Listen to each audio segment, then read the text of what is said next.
अनुपमा में आखिरकार वो ट्विस्ट आ ही गया जिसका ऑडियंस बेसब्री से इंतजार कर रही थी। मौजूदा ट्रैक के बारे में पहले बात करें तो उसमें आप देख ही रहे हैं कि अनुपमा के साथ 3 मेल लीड एक्टर नजर आ रहे हैं। एक तो विनराज जो कि अनुपमा की जिंदगी में शुरू से ही था, दूसरा अनुज जिसको ऑडियंस अनुपमा के साथ देखना चाहती है, और तीसरा यशदीप।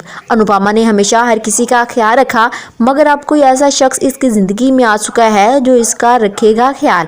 अनुपमा ड्रामे का आगाज सन 2020 में हुआ था और अब सन 2024 जा रहा है, यानी पिछले 4 सालों में अनुपमा का किरदार एक सीधी सादी औरत का रहा जो सिर्फ और सिर्फ अपने घर वालों का सोचती थी, उनकी जरूरियात का ख्याल रखती थी। ऑडियंस ने इसके घरेलू ड्रामे को बेहद पसंद किया। यही वजह है कि 4 सालों के बाद भी अभी तक ये ड्रामा टीआरपी की लिस्ट में नंबर 1 के पायदान पर नजर आता है।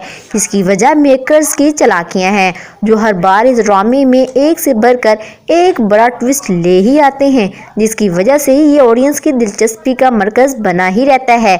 लेकिन अब इस ड्रामे में एक बहुत ही बड़ा ट्विस्ट आया है। चलो जल्दी से बताते हैं कि वो ट्विस्ट कौन सा है। इस ड्रामे का जब आगाज हुआ था तब तो अनुपमा सिर्फ और सिर्फ अपने घर वालों का, अपनी फैमिली का ख्याल रखती थी, सिर्फ उनके बारे में सोचती थी, उनकी कही गलत बात भी मान लेती थी। लेकिन अब अनुपमा 4 सालों के बाद बिल्कुल ही बदल चुकी है।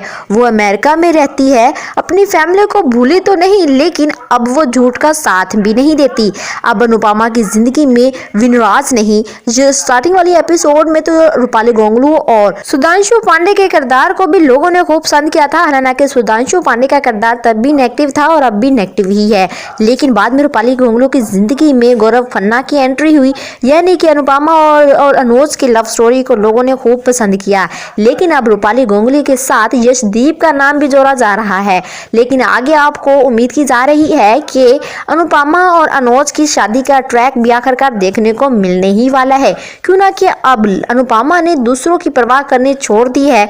अब वो सिर्फ और सिर्फ सच का साथ देती है और अपनी जिंदगी में आगे बढ़ने की कोशिश कर रही है। वैसे आपको रूपाली गोंगलू का किरदार किसके साथ अच्छा लगा, रूपाली गोंगलू और सुधांशु पांडे का, या गौरव खन्ना और रूपाली गोंगलू का, या फिर आप जो मौजूदा ट्रैक देखने को मिल रहा है रूपाली गोंगलू और यशदीप का? अपनी राय हमारे साथ जरूर शेयर कीजिएगा नीचे कॉमेंट सेक्शन में। थैंक्स।